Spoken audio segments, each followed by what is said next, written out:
The Way We Were, where we unearth a thread of continuity in cinema, music, art, culture, society, and politics to discover the connection to each other. This episode contains references to rape and sexual violence against women. Listener discretion is advised. The week leading up to Independence Day was hard to process, to be honest. Hi, this is Rima, and I truly think that when it comes to gender crimes, we still are the way we were. The Kolkata horror reminded me once again just how unforgivable defiance is in a woman. One of Nirbhaya's rapists had said as much in the documentary India's Daughter. They did what they did to her because she fought back. Ted Bundy targeted college-going, accomplished young girls at a time when the women liberation movement was just gaining momentum in the US. From then to now, any sign of assertion of agency and personal freedom can be incredibly dangerous for women. In 2016, an argument with a guard over an umbrella led to the murder of Monica Gurde, who was a perfumer living in Goa. Jessica Lal was shot in the head for refusing to serve a drink to Manu Sharma. Priyadarshini Mattu was killed because she had resisted the advances of a well-connected college senior.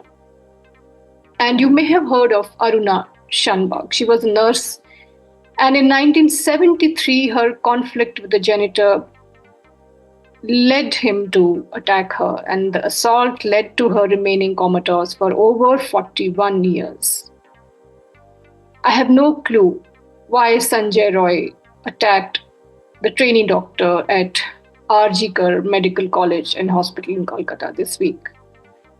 But reports say that he remains remorseless, much like Dhananjoy Chatterjee in 1990, who had murdered a schoolgirl, Hetal Parekh, in Kolkata again, I think.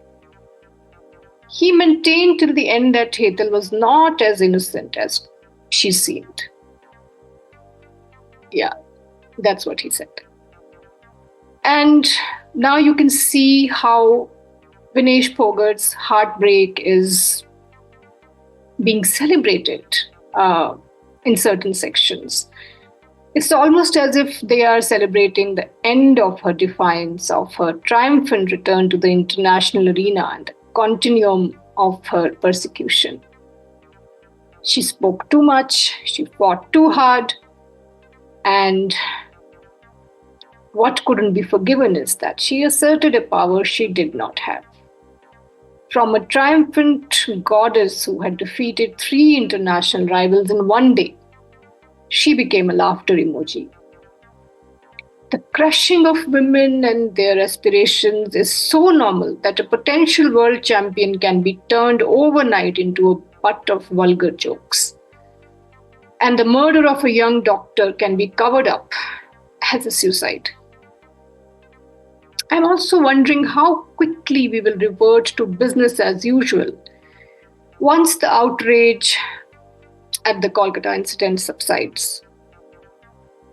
Women do not matter much in fiction either. If you think about it, most crime shows open with the dead body of a woman. And we now also have hugely popular shows on serial killers who target women. There are multiple documentaries on Ted Bundy. Nobody remembers his victims. Rarely, though, some films and shows get it right. In 2022, Dijo Jose Antony made a film called Jana Gana Mana, which delves into not just a gender crime, but the reasons behind it. It shows the nexus between the media, the police, and the politicians.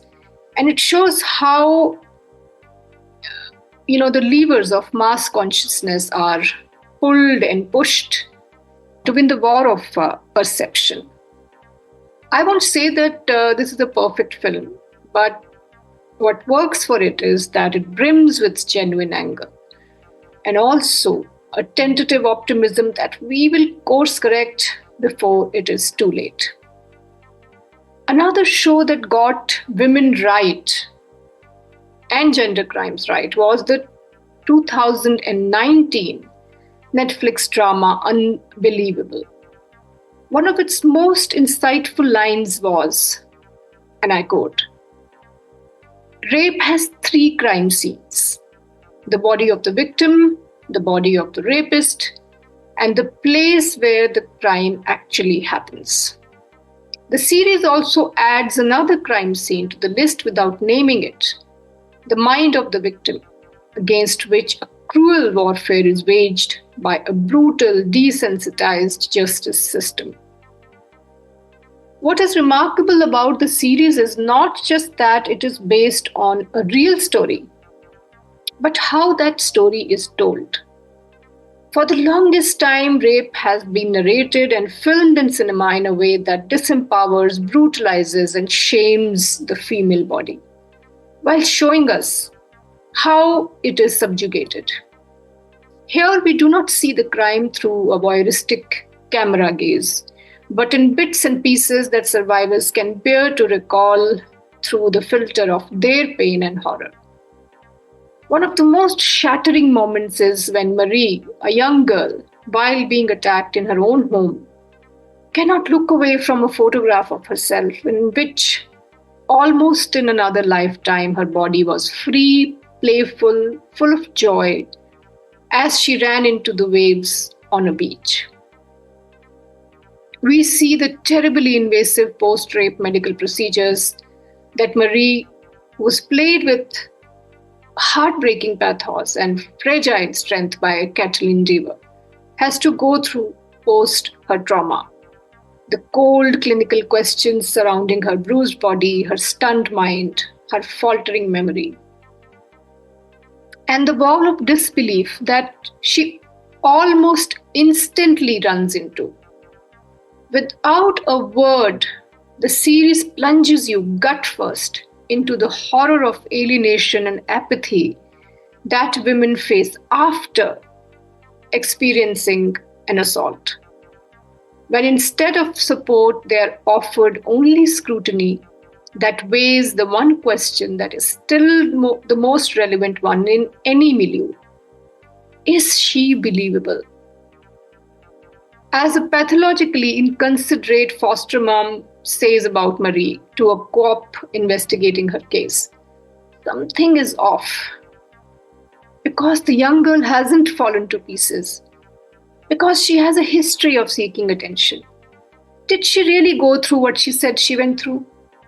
Much later, Marie compares her own disillusionment with the theme of the film Zombieland. She says that the film reminded her that you feel let down not so much by the monsters who show you who they are, but those who are supposed to watch out for you but don't. Even people who mean well, she says, look away from you when your truth is inconvenient, when it does not fit into their normalcy. Marie is subjugated to systematic procedural gaslighting that discredits her testimony to such an extent that she feels compelled to retract it to preserve the little sanity she is left with. There are devastating shots of her lonely small frame waging a quiet wordless war for dignity. But the most powerful display of the intention behind the series appears when we see the rapist finally, stripped of all vestiges of human dignity and standing in a cell without a stitch of clothing on.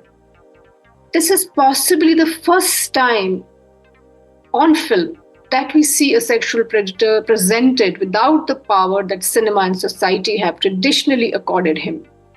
Here, in this moment, he is just a male body, denuded of any means to hurt another woman ever.